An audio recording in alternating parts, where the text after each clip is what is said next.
Hey, I wanted to take a moment to review some numbers that I just reviewed with a client today who was pre-approved in the spring. Rates were lower, but the market, as you know, was much, much more intense, where you really had to bid up the price of the home about 10%. Also be able to cover that appraisal spread, which could mean tens of thousands of dollars extra due at closing if the home did not appraise. When we compare that to now, where you do not have to bid up the price of a home, in fact, the sellers will give you a concession to help you buy down the interest rate. At the end of the day, you owe a lot less money the day of closing. So let me share my screen here. I'll show you what I reviewed with them. So when they were looking around a $550,000, $600,000 purchase price in the spring. We know that a home in the spring, and really for the past 2 years, that was listed at $550 to be the winning offer in most cases, because there were so many offers on homes, you pretty much had to bid it up about 10%. So let's say they were going to have to pay $600,000, assuming the home appraised, and they didn't have to cover a $50,000 appraisal gap.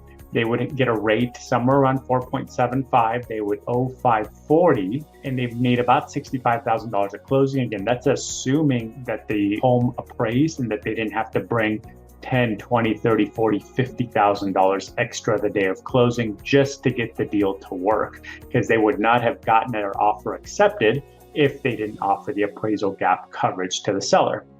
Payment would have been $3,100. Okay, now fall of 2022, market has cooled.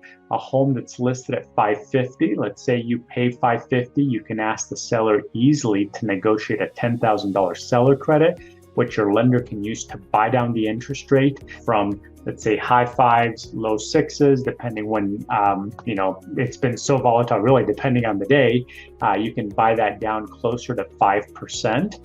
You actually end up with a payment that's about $83 less, and you need at minimum $5,000 less due at closing, or maybe up to $50,000 less due at closing if you had to cover an appraisal gap in the spring. Okay, at the end of the day, though, you owe $45,000 less, okay, than if you bought in the spring. The rate, the interest rate, those are temporary. When rates move lower, as they will as we enter in a recession historically, we'll be able to do a refinance for you and drop that payment. But the amount that you owe, that's forever. So let us know if we can run any numbers for you, because we are just seeing some amazing opportunities for buyers, especially first-time buyers with limited down payment, to enter the market and buy a home they can call their own right now. Thanks so much.